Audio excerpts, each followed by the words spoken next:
Hey everyone, welcome to the Withering Effect episode 121. Today's date is November 14th, 2021, and I am Duds or Duds Versus, known to the rest of the interwebs.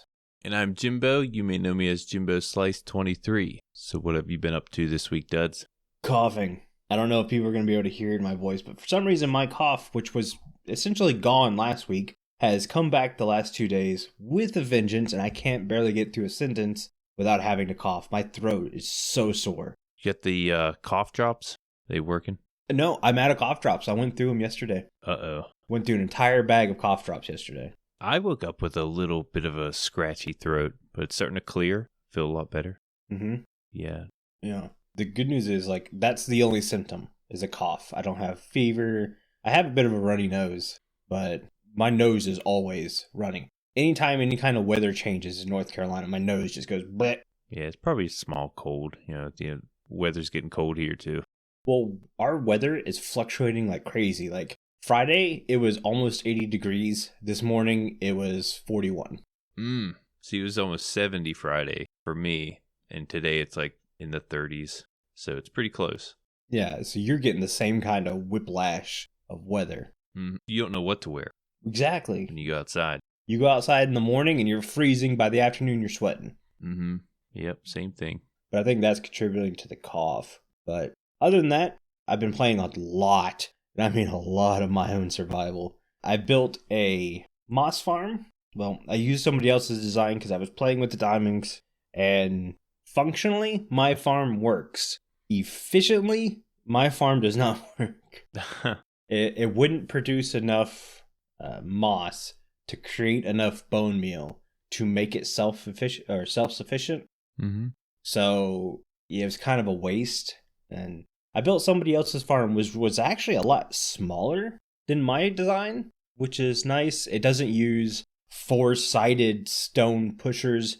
It uses 1-sided stone pushers and a flushing system to get the items. I did have to tweak it a bit because it was converting everything to bone meal. Okay. And then giving you the extra bone meal the farm didn't use. And I didn't want that. I still want the moss blocks. So I had to do some tweaking there. And then, duds being duds, you can't just have a moss farm. I had to have 4 sugarcane farms too, because that completes the room, and Okay. I had to hook up all 4 sugarcane farms to the same output as the moss farm, which then went to a silo system, which then turned all the extra stuff into bone meal.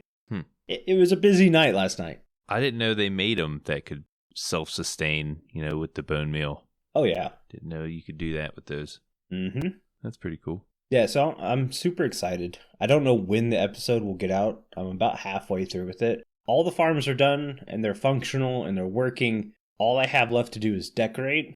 Mm-hmm. But I think I want to decorate with terracotta, and that's something I don't have. So I gotta travel 4,000 blocks in the overworld to grab terracotta, and then come back so I can set up one of my smart transporters in my hub or whatever. Basically teleportation hub. So I'm not cheaty. The nearest Badlands is quite literally 5,000 blocks away. And the Nether, that's nothing. That's a short trip. Right. Overworld, not so much. But that's kind of basically been my week. We had a Ripple meeting last night. I should probably say that on air because I was asked if we could go ahead and put out that Ripple Season 4 has open applications for anyone who is a content creator and would like to join an SMP. We're looking for you guys. Our Discord has a link for an application, or maybe if you're a small group of people, let us know. Definitely just send us your YouTube channel so we can watch some videos. Yeah. If anything, we just like watching content creators, so. Mm-hmm. Yeah, I was unable to make the meeting. It's at the in-laws. Mm-hmm. Oh, lots of fun was had. There's a special phrase going around that I hope I can say without giving away some of this. I'm excited for Season 4. I was not very excited for Season 4 till this meeting last night, but the stuff we're doing next season, I can say that not a lot of people are doing, if any, and the phrase airdrop llama is being passed around, and it's the greatest thing I've ever heard, and I love it. Huh. Yeah, I was curious of what in the world that means. Maybe I'll find out. Oh, it's just the greatest thing of all time. If you are against airdrop llamas, we cannot play together. Oh, I have no intention to be against that. Yeah. Oh, it's going to be a great time. It sounds fun for whatever it means, but I will say that our meeting ended up just meaning Winter has a lot of work to do, so I'm sorry, Winter. But let's also give a GG's to Winter for being our technical data pack guy. Yeah. And creating all these things. So thank you again, Winter. Yeah, he puts a lot of work into our server and our demands. Yeah. That we ask for. It's nice to have a Winter. And he doesn't ask for anything in return. That's the best part. Yeah, that's true. But that's kind of it for my week. How about you? What have you been up to? Not Minecraft. Still on my rut, slacking off. Mm-hmm. I got some comments about, when's the episode coming out? You promised an episode. Yep. And I've kind of figured I'd have that coming. Been talking about it for a while. If I do make an episode, it's probably not going to be as long as I previously stated. Mm-hmm. But I feel like I have to put something out. So we got, big news from Minecraft this week with the pre-release coming out. It's only a matter of time now, and it doesn't seem like a big, anything big for the pre-release. So it can't be but a month or so away. So either I can get on it now and get this episode out, or I don't know. Yeah. It's not going to get done in time. So, I mean, if anything, you could crank up the live stream machine. Yeah. Do your, because you said you just basically have grindy bits to do, right? That's all it is. Just pretty much grindy and editing work. You can do some grindy bits while talking to people and do a recap video as your final video for the season. Yeah. Well, I was thinking, just a big time lapse. Either a big time lapse or fast time lapse, get everything done in a time lapse. But yeah, that's something I could do on live stream also. I can always hit the replay mod while streaming. It's not a big deal. Yep. That's what I was considering when doing that, the whole grindy bit. Mm-hmm. But hopefully, I don't want to make any promises though. Can't make any promises. I'm still, I don't know, just not in that. You would have been hyped if you would have gone to this meeting last night. I guess we'll have to talk about that after the show. Yeah, I got the meeting notes. It's going to get you pumped. Okay, yeah. I'm curious to hear your take on it. Yeah. But that's about it for my week. That's it for your week. So should we hop into pre-release information? Yeah. I'm going to start with, I called it. Throw that out there. You knew it was going to be soon, yeah. I said in the next week or two, and sure enough, there it is. There's not a lot of changes happening with the snapshot. There were a lot of bug fixes, though, but none of them were like big bug fixes. Like, I think some of the bigger ones, like Bedrock not generating in the new terrain, or Deep Slate not generating it with snow or stone, that's all been fixed. Those were obviously going to be fixed. Mm-hmm. What was it? Villagers in snowy areas weren't spawning as snowy villagers. They were spawning as just normal villagers that you would see in the plains. Yeah. But when it comes to big changes, they work some more on the blending the terrain. It looks really good. I mean, we've been saying this since we started seeing pictures of what's coming in 118. The terrain's beautiful. GG's, Mojang. You nailed it. Yeah. Not too worried about that. It looks like the finished product. I mean, there was biome blending issues. They've been working on that for a while now. But looking at the latest snapshot and what they did, it looks like it's about done. Yeah. They had made mention that the underground terrain might not end up being the smoothest blend. I don't think that's going to be much of people's problems. Yeah. I don't think we're worried about that so much. So yeah, I'm not too worried about it. We're good there. What was the next thing? Oh, so Amplified is back. Mm-hmm. The Amplified world type, and it is insane. Just massive. It goes to build level, right? Yeah. Yeah. Like straight up, it puts blocks all the way as tall as it can.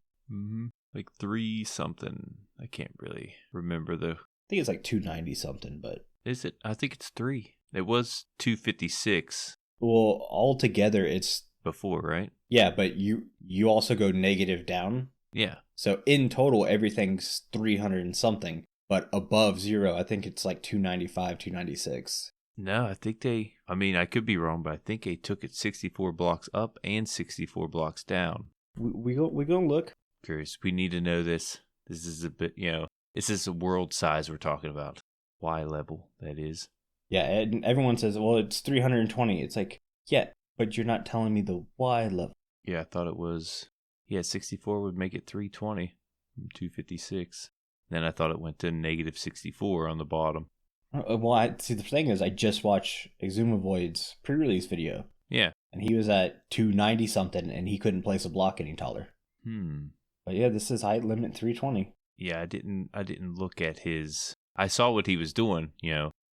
Showed the height limit, how he couldn't place another block, but I never looked at the height that it showed. Maybe I was looking at the wrong number when he did it. I don't know. It matters. Who's really going to be building to that kind of crazy height? I might. I just might. You have fun with that. Yeah, it's 320, the height on his video. It says he's at 319 and he can't place another. Okay, so I was just being crazy. That's what I get for staying up till 3 a.m. working on Redstone. Well, it's usually me that's gone crazy because, I haven't played in a while either. But we got it amplified. We have large biomes. They've got rid of the cave type and floaty island type. They did say that if you want those types, there are data packs out there that essentially will give you the same thing. Again, that's kind of it for the snapshot. We got a lot of bug fixes, but most of them were minor tweaks and changes. Right. The rest of it was just kind of world gen stuff, which is extremely hard to talk about. I wish we could just give you guys pictures. We actually, with the terrain and stuff, it is kind of hard to explain. But we actually watched an Ask Mojang video. Yep. Trying to get more information on the LA, but actually found some information about the Deep Dark and the loot, the unique loot. Yeah, and I made mention that I would like a sword with like better sharpness or an axe that has a little bit better efficiency or something like that. And Mojang's not doing that. They're like, no. We're going to give you something so unique you could only find something like it in the Deep Dark. Yep. They said it could improve your game experience also. Yeah. Not sure what that item is.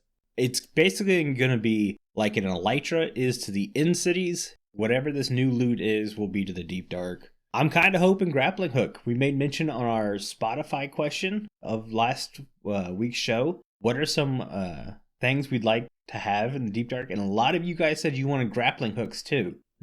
Yeah, I feel like the grappling hook can be crafted though. It could be a craftable. Maybe they make it so you can't.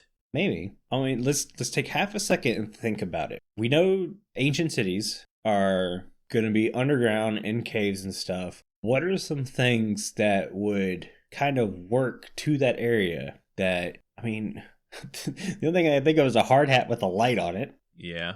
Well, it doesn't sound like it's mainly for the Deep Dark either. Like it could be used throughout the game. Well, you look at the Elytra. We don't use the Elytra just for the end. Right, but it helps a lot, yeah. Well, and the theming of where the Elytra is makes a lot of sense. It's on a floating in ship over the void. So to get there and get the pair of wings makes total sense. So if you're getting something that's specifically in the Deep Dark, it would need to be kind of themed around being in a dark cave. Okay, yeah, makes sense. If that's what I'm getting at. It doesn't necessarily have to be for the Deep Dark, but themed around that way. Because let's face it, the Elytra is the end-all, be-all cool thing. You're definitely onto something with the grappling hook. But I think you're right in the fact that a grappling hook, to me, I would want that more craftable than finding. Yeah. I think attaching rope to a crossbow would officially give crossbows some usefulness. So that could be working as a grappling hook. What if it was like a really unique crafting table that you can craft special items on? That would really, I feel like that's a modded type of deal, but... Maybe. We do know there's new blocks down there. Yeah. We saw that in the teaser. Right. Or at least one new block. And it was in like a frame type of shape. Right. I'm still under the assumption that ancient cities are going to be replacing strongholds, or that strongholds will be inside ancient cities. That makes sense. I don't know. They definitely need to update the stronghold after seeing these. Yeah. That's for sure. There's just so much detail and so much going on in the Deep Dark. Mm-hmm. Like the stronghold, you'll see what little prisons and stuff like that. There's a bunch of different rooms. I love the library room. That's pretty cool. Yeah. And it's the most useful room in the game, other than the actual in portal room, because of all the bookshelves. Mm-hmm. Yeah, I'm not sure. Yeah, that is something to think about with the unique item. Because I would say maybe a new way to do rails and stuff, but you would want to be able to craft that too. And like you said, having a special table would be cool, but I would want to craft that table. Yeah. It's a tough thing to think about. Mm-hmm. Yeah, we might have to think about that and come back next week and see if we can. It's a backpack. Maybe 3 unique items. Yeah. For a topic or something. Maybe. Yeah, backpack could be in there. Watch them beat bundles. You can only get bundles in the Deep Dark now. I would lose my mind. That's like for those who played Breath of the Wild, you have to collect these Korok seeds. And there's like 900 in the game. So people assumed you'd get a really cool reward for getting all 900 of these things. So you turn in all 900, and the guy's like, "Oh, here's your special reward," and it's literally golden poo. Oh. It's like that's what bundles in ancient cities would be like to me. Golden poo. But I don't think they're going to do that. I think it's going to be something cool. I think it's going to be something useful. At least I hope so. Especially if they're not going to give me a sharpness 10 sword. Yeah. Yeah, I think it's going to be big. I think it's going to be a pretty big game changer. Like you said, you can only find it in the Deep Dark. So it gives you a reason to go there and explore it. And I could see it being a backpack type item. It doesn't have to be a backpack. Yeah. It could be something else. But I can see it being backpack-like, especially considering bundles are non-existent right now. And they're not talking about bundles anymore. Mm-hmm. I think they realized bundles were not a fully fledged out idea. And I think they might have gone back and fully fledged it out into whatever is going to be down there in the ancient cities. And you're onto something with the elytra too. You know, it goes to your person. You know, just like a backpack would. It'd have the same similar. Mm-hmm. I don't know. Not. I got what you're saying. Yeah. It hooks to your chest, like the chest armor would. So yeah, it'd be pretty similar backpack. That might be it. It might be, and I could be completely wrong. I have no idea. But I can tell you if it is something backpack-like, again, doesn't have to be necessarily backpack. It could just be a special box or shulker box that you can access from inside your inventory. Win. Mm-hmm. Yeah, let's get into some listener comments because we have a few. Okay. We have 2. I'm going to let you read yours first. Okay, the first comment we have is from Not Red Fox. Do you think that for a bit of one episode you could talk about resource packs? I recently got into them and have made some good ones. Oh, they've made their own resource packs. People who make their own resource packs, GG. Mm-hmm. Because that's not the easiest thing in the world. And I love talking about resource packs. We won't do it much this episode, but there will be an episode in the future because of some of the stuff we talked about in Ripple Effect last night. It will be brought up in another episode. So we will be talking about resource packs. There is a couple pre and post shows for patrons where we talked about some of the resource packs. We talked about the really like high definition, stress your computer out resource packs. And they're so cool looking. The one resource pack that you brought up that I've recently came across on Twitter, more than anything, is that stylized resource pack. Yeah. Looks amazing. Looks crazy. So much detail. I'm actually a real fan of the, BD Craft? It's not a realistic style texture pack at all. It's more, I call it the Crash Bandicoot pack, because that's kind of the cartoon style they went with. And it looks so cool. I'd love to build a series with just that resource pack installed. I don't think I've seen it. Because you can't use blocks the same way with this resource pack. So it would definitely be like a new experience. Yeah. I don't think I've ever seen that kind. You've seen it, you just haven't realized you've seen it. No. Yeah, it's a very popular pack, and these guys do a great job with it. I think the one I have installed now is the Patrick's. Mm-hmm. You brought that up a long time ago, and I was checking it out. I really do like the Patrick's resource pack, especially with the shaders. Yeah. Looks really good. It's a great looking pack. But Yeah, not Red Fox. We will be talking about resource packs. We don't know exactly when we will be talking about resource packs. Mm-hmm. It might be a cool idea to try to get a guest on that does resource packs. Yeah, we've never had one of those. There's a couple I know. We'll see about that in the future. Hopefully, not so distant future. Mm-hmm. Sounds fun. Yeah. The next question we have is from kpopkebam. Hopefully, we're saying your name right. We've had a question from you like 2 days in a row. If we're saying it wrong, let us know. We'll fix it on the next episode. But they ask, what would be the top 3 things you want changed, removed, added to, or whenever the combat update comes out? I think both me and you are on the same page of make the trident a useful weapon. Yeah. I think that's number 1. I'm really big into Jeb's mechanics with the bow. Yeah. How, holding it longer messes up the accuracy. As of right now, you shoot a bow, it really doesn't go in the same spot every time. And that could be annoying. But to fix that, I think if you can release at the right time, you should be able to put that arrow where you want. Yes. And I feel like that's the way it's going. Yeah, because for people who don't know, if you hold your cursor perfectly still, draw back the bow on Minecraft 10 times, you will not hit the same point 10 times in a row. Yeah, it's pretty random. It's very random. So Jimbo's talking about if you release at the same time, you should hit the same spot, which is great. I love that idea. Yep, release for accuracy. Mm-hmm. And we have these target blocks now. People want to use them. And sometimes you don't get the right strength of redstone signal from them if you don't hit it in that certain spot. And it's hard to with a random projectile. Yeah. What would be some other stuff? I'd like shields to get a bit of a buff. Yeah, me too. They're great early game, but not so great late game. Yeah, it's pretty much all that is. There's really nothing, no type of different shield. Mm-hmm. You got the same old shield. It can't be enchanted, right? Can it be enchanted? Yeah, you can enchant a shield. But there's no unique enchantments. No, I think you get like mending and unbreaking. Yeah. I would love a knockback on the shield. Mm-hmm. It sounds more useful on the shield than the sword. Mm-hmm. I mean, it can be useful with the sword, but yeah, with the shield, knockback should go better on that than the sword. Yeah. Yeah, this is a tougher question because we're not PvPers. Right. Yeah, what I've seen him working on makes sense. Yeah, it's been a while since we've seen anything from Jeb's combat update. Right. But the last thing I saw, I really liked, and I was excited for the way it was going. Like, no saturation, that's not a thing anymore. Mm-hmm. So it's basically what you see is what you get, so there's no confusing background information you need to learn about. Is there anything you would remove? I don't know.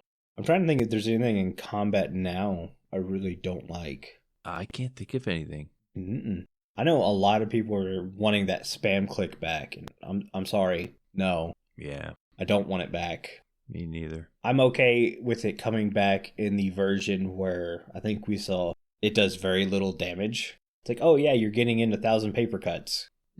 Okay. But yeah, no. It should not compare to multiple big swings with a sword or an axe. Right. Yeah, I'm on the same page. Yeah. Never was a fan of the spam clicking. Mm-mm. Yeah, that's all I got. That's all I can think of. All right. Well, thank you guys for those 2 questions, Not Red Fox and kpopkebam. Those comments were from our Discord, and it's the only place where you can talk to everyone who works on the show easily. Just take paragraph's 8 word for it. Hey there, I'm Para, and if you're enjoying the show and wish to get involved in the conversation, head over to the Withering Effect Discord. It's the best place to give your opinions on the topics discussed on the show, and who knows, you could even be mentioned on a future episode. Follow the link in the show notes and join today. Speaking of the Discord, it's the only place you can get involved in our Mending Minecraft vote. This week we asked you to choose between one of 3 mobs for us to discuss and improve. Your choices were the Fox, Silverfish, and Farmer. And yes, Carl, I do realize I skipped the last segment, the last sentence in that ad. I didn't even realize it. Yeah, I realized it halfway through reading the Mending Minecraft script. Anyways, the winner of this week's Mending Minecraft is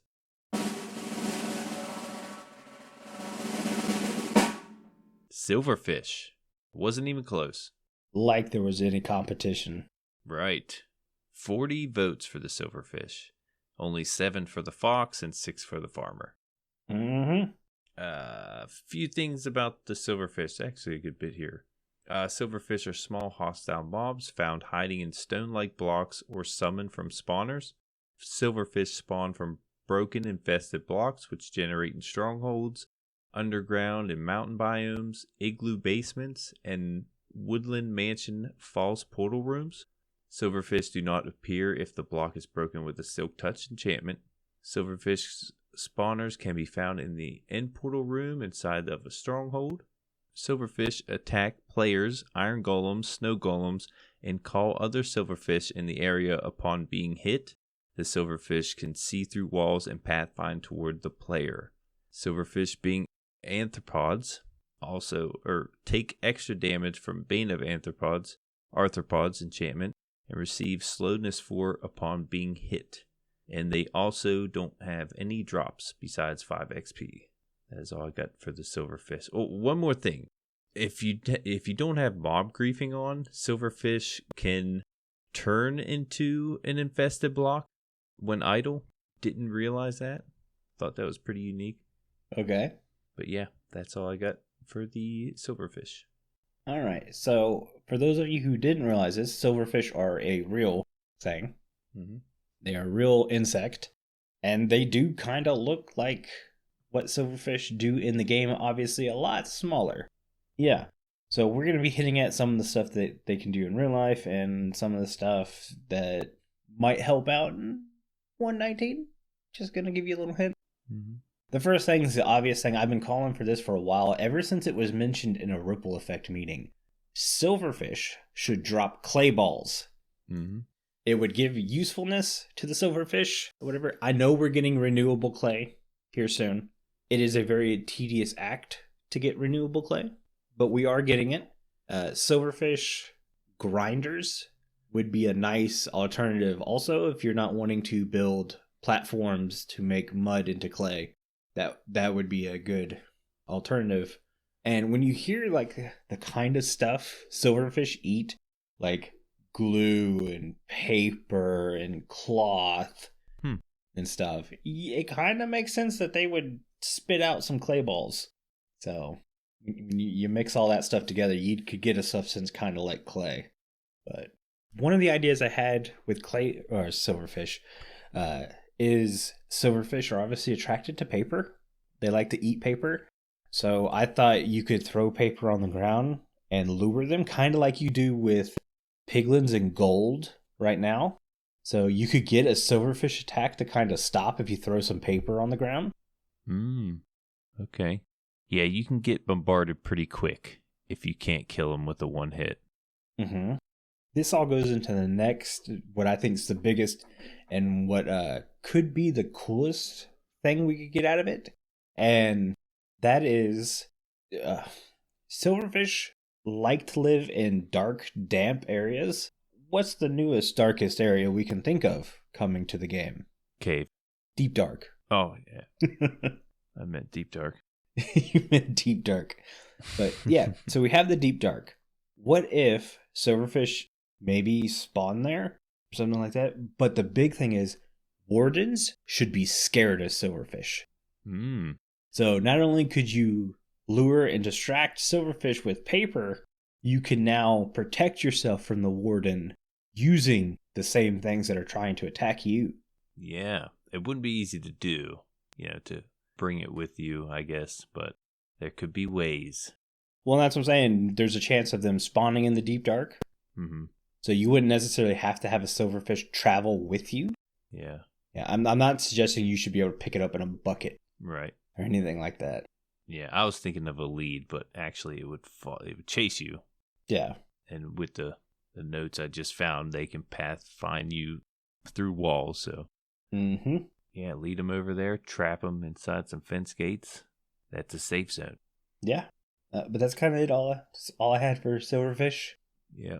I originally was thinking about giving them wings and allowing them to fly over. Ooh. And then I went and did some research on silverfish, and yeah, they don't have wings. So Yeah, they are an insect. Actually saw one at work the other day, and someone said it was a silverfish. I was like, What? I didn't know those are real. Yeah, it's like a silverfish. Didn't know they were a real thing. Yep, totally real thing. Yeah, should we go ahead and move on to our main topic today? Sure. All right. So this is a Carl topic he came up with, and it's Java versus Bedrock, but more of a which one do you choose type thing. We're not pitting them against each other. We're not saying one's better than the other. We're going to give you some differences and some fors and against based on play styles. Mm-hmm. Or maybe even equipment, because equipment's kind of a big one. Yeah.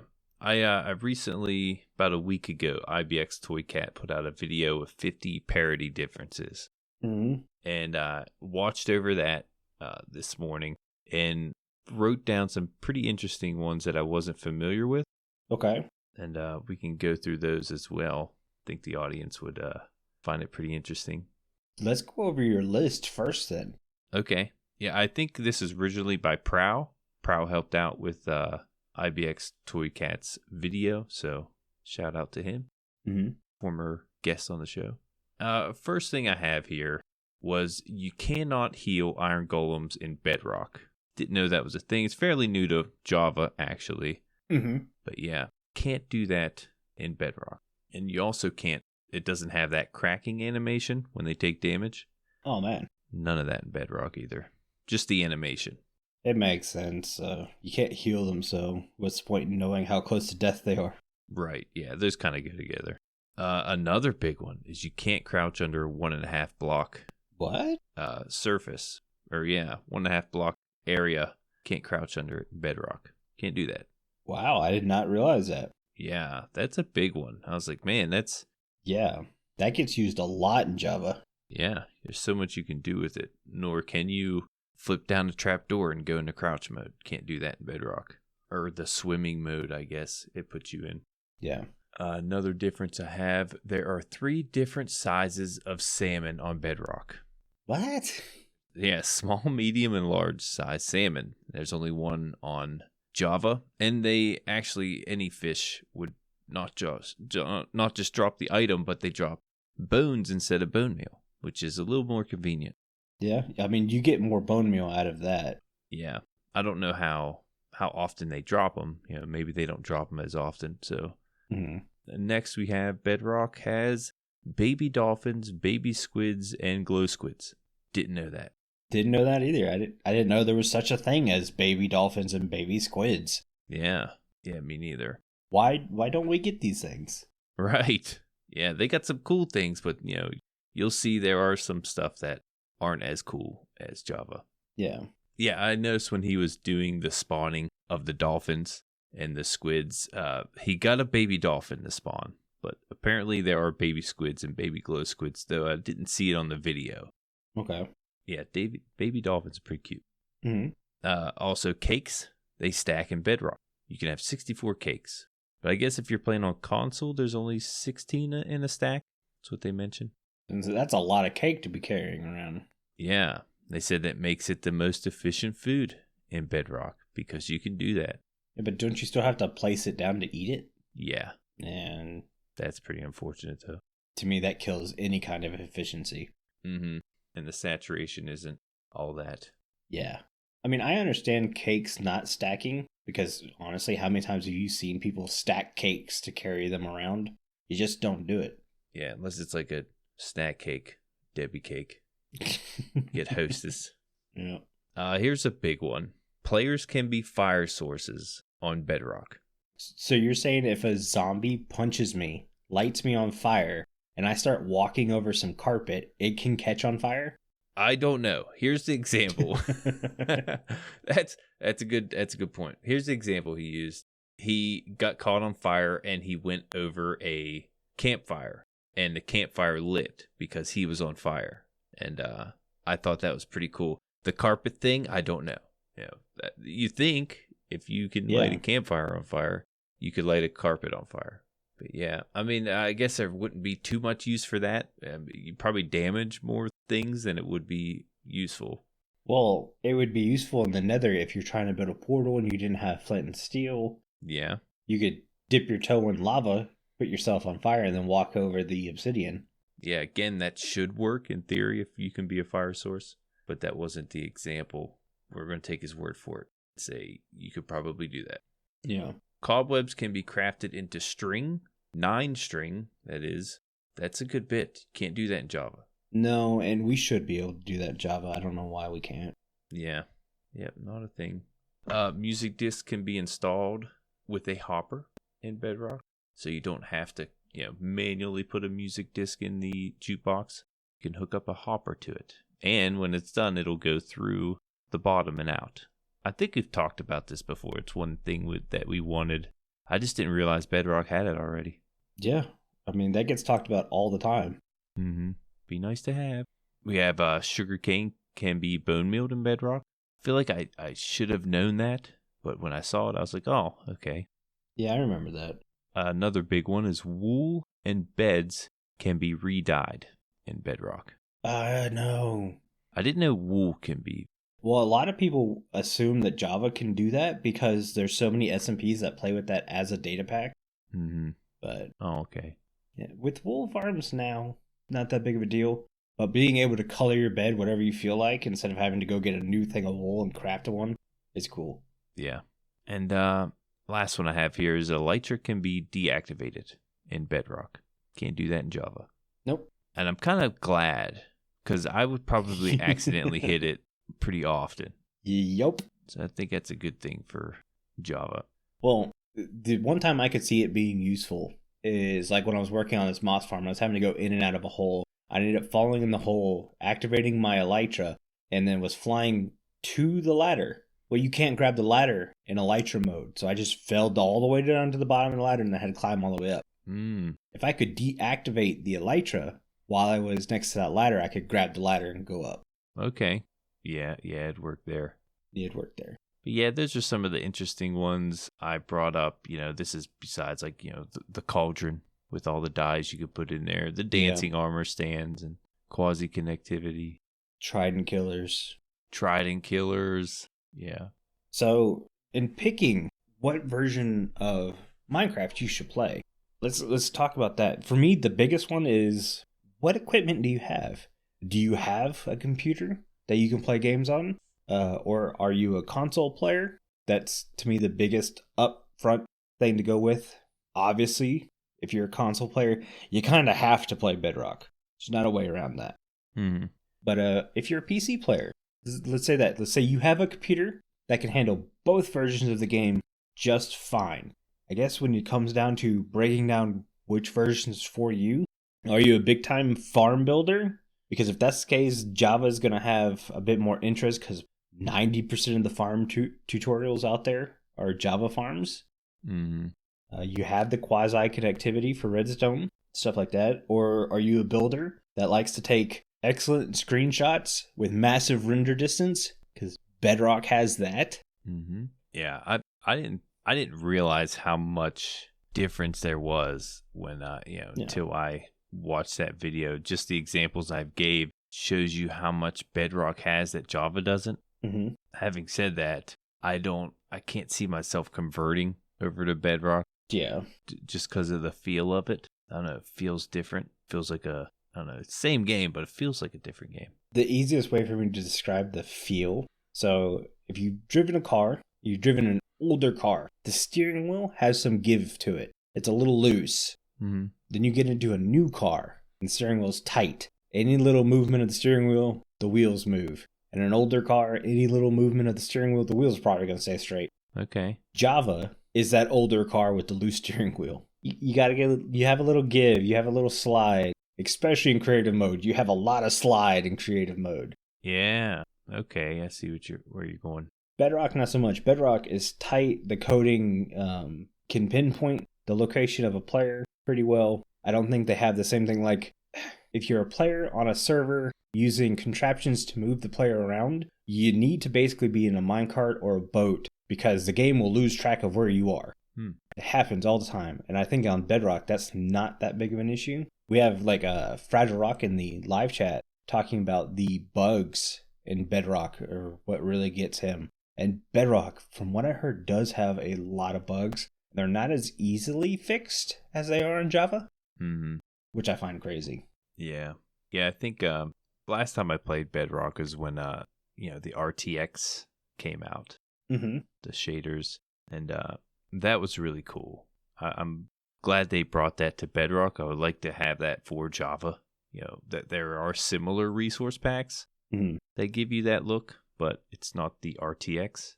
Hoping we can get that. To me, the RTX version of the game was a gimmick to one, sell Bedrock, and two, sell graphics cards. It's really the only way Bedrock gets any kind of shaders is to play RTX. That's true. If you're really into customizing your game, resource packs, data packs, all that stuff, Bedrock has a tiny bit of that. Not as much. You go play Java.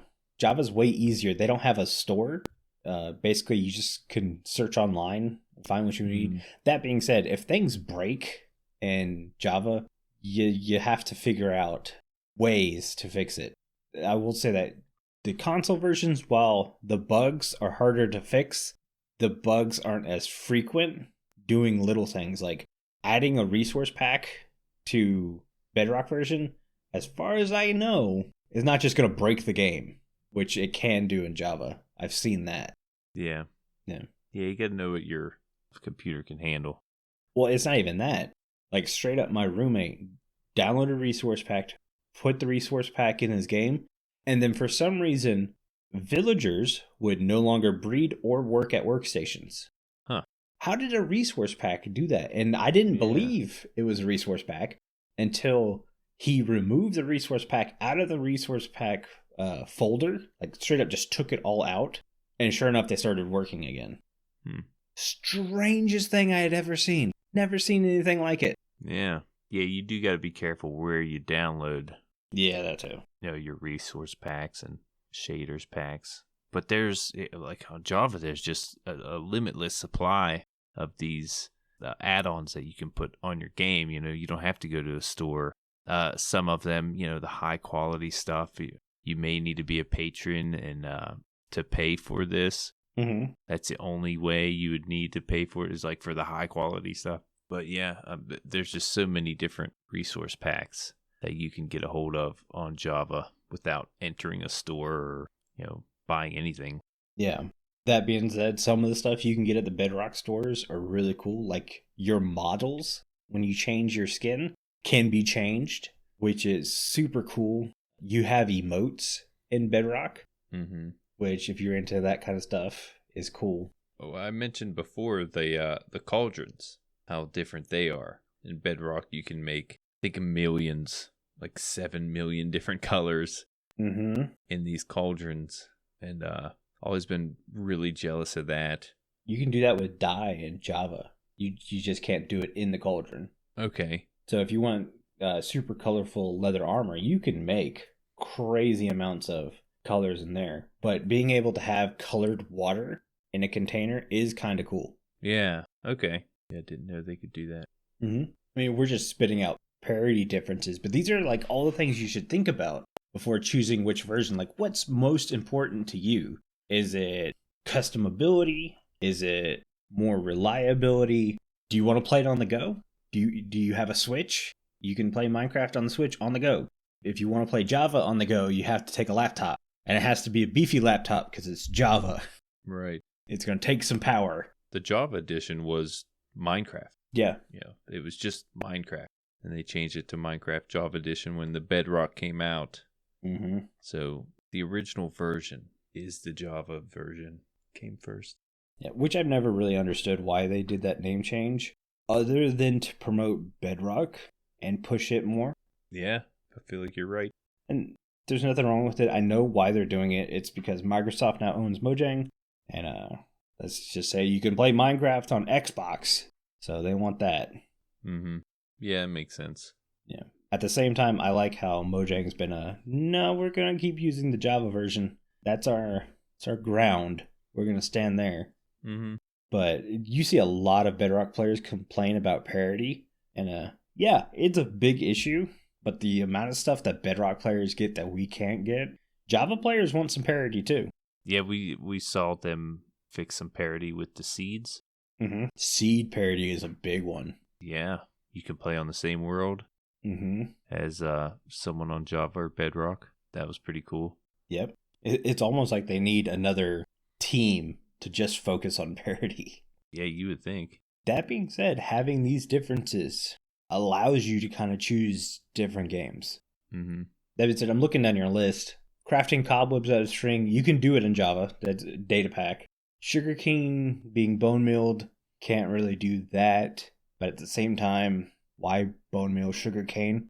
They only grow 3 tall. I guess if you want a small, efficient farm, you can always make a small sugarcane farm. Yeah, maybe. But it's not going to be efficient. If you were to bone meal it, it could, help that. Yeah, you're right about that. Then you can use bone meal on other things, though. Yeah. Bone meal's used on so much. Yeah. The re-dyeing the bed and stuff, we can have that on Java with data packs. Cake stacks, not really useful. Baby animals, to me, is something I would like to see. But it's not a texture as much as it is a model change. So I think that's where the discrepancy is. Mm-hmm. Yeah, the different sizes of fish would be cool. Mm-hmm. But it's not like a necessity, No. Not something I need to have. For ambience in the game, you're just looking for stuff to move in the background. Mm. You're not really paying that much attention. Right. Though I will say the render distance from Bedrock, man. I would love to have it in Java, not to have to deal with that stupid fog. But at the same time, I know 90% of the computers couldn't handle it. Yeah, it's crazy to think of how intense Minecraft can be on your graphics card or computer or console, whatever you're playing on, because it's just a block palette game. Minecraft's a CPU intensive game. A lot of people keep buying giant beefy graphics cards to run Minecraft. It uses the graphics card, but that's not its main source of power. Its main source of power is CPU. I didn't realize it. Yeah, that's why I went with a beefy CPU and a little cheap graphics card when I first started. Like, I had a 970 graphics card for the longest time, and it was running Minecraft just fine because I had a Ryzen 7 chipset. Okay. It's another thing to think about. Like, and if you're playing Java, do you go AMD or Intel? Intel technically runs Minecraft better than AMD because of single thread performance, but AMD will run the game just fine, and it's usually half the price of Intel. Mm-hmm. Yeah, there's more advantage to the AMD if you are a content creator. Yeah, if you're a content creator, you go AMD because it does multi-threading super well, which means rendering videos is better, live streaming from the same computer you're playing a game from, better. Mm-hmm. There was a long time where streamers had a dedicated stream PC because they were using an Intel chipset. And while the Intel chipset was really advanced and super strong, it was a lot easier to just buy a cheap PC that could do multi-threading and have it run your live stream setup. Nowadays, you don't need that. Mm-hmm. That's what content creation's another idea. Are you doing content creation? If you're doing it, what kind of stuff do you have? Do you have a computer? Do you have capture cards? Yeah, I feel like with content creation, you see a lot more popular Java or popular content creators tend to gravitate towards Java instead of Bedrock too. Yeah. And I think it's just that Java has that freedom to do just about anything, whereas Bedrock is the most played version. Let's get that straight. Oh, yeah. It's a very, very popular version, but the amount of freedom that Java gives a content creator's almost too much. Yeah. And you brought up skins a little bit, but the advantages to customize every little pixel on your skin for Java is huge. It's big if you want your character to look a little bit different. Yeah. So that's a big one. Yeah. That's kind of all I got for the show. We're over time. We'll go ahead and move on. Yeah, I was trying to think of more examples. There's probably hundreds of more examples. Just figure we'd throw some out there. But we're not going to? Yeah. No. Okay. No, we had enough. So I think that we'll finally do it for today's show. Before I have Jimbo read us out, I want to say a huge thank you to all of our patrons for supporting the show. Our milk level patrons are Omni, Chief Big Bear, Croc, Fragile Rock, Obi, Stone Figure, and Viper's Tuna. If you too would like to get access to exclusive benefits and hours of extra content each month, please consider joining at patreon.com/The Withering Effect. And if you like the show, you can share it with all of your friends and on social media. If you listen on Spotify, follow us, or if you listen on Apple Podcasts, leave us a nice review. Doing any of these really helps the show reach more listeners. If you'd like to get in contact with us, send an email to podcast@thewitheringeffect.com. Tweet us, leave a voice message, or join our Discord where you're going to have a chat with everyone who works on the show and fellow listeners. All the links are in the show notes. This show has been brought to you by Jimbo and myself, but also our digital producer Carl. He helps make sure the show ends up where it should be, and the amazing music you hear in the intro and outro is created by the one and only Decoy. Everyone's social media info can be found in the show notes. You guys have been awesome. Thank you so much for getting withered with us. You should probably go drink your milk now. Bye. See you guys.